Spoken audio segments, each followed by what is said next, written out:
তোকে নিয়ে সাজিয়েছি মনের ঘর দুয়ার, তুই ছাড়া ভালো থাকার উপায় নেই তো আর।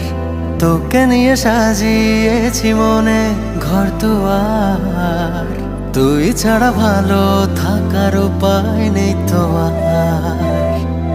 তোরে কি করে বুঝিয়ে বলি, তোর অলিতে গলিতে চলি, তোর সাথে মন মেলাতে চাইছি বারবার। তোকে নিয়ে সাজিয়েছি মনের ঘর দুয়ার, তুই ছাড়া ভালো থাকার উপায় নেই তো আর। তোকে নিয়ে সাজিয়েছি মনের ঘর দুয়ার, তুই ছাড়া ভালো থাকার উপায় নেই তো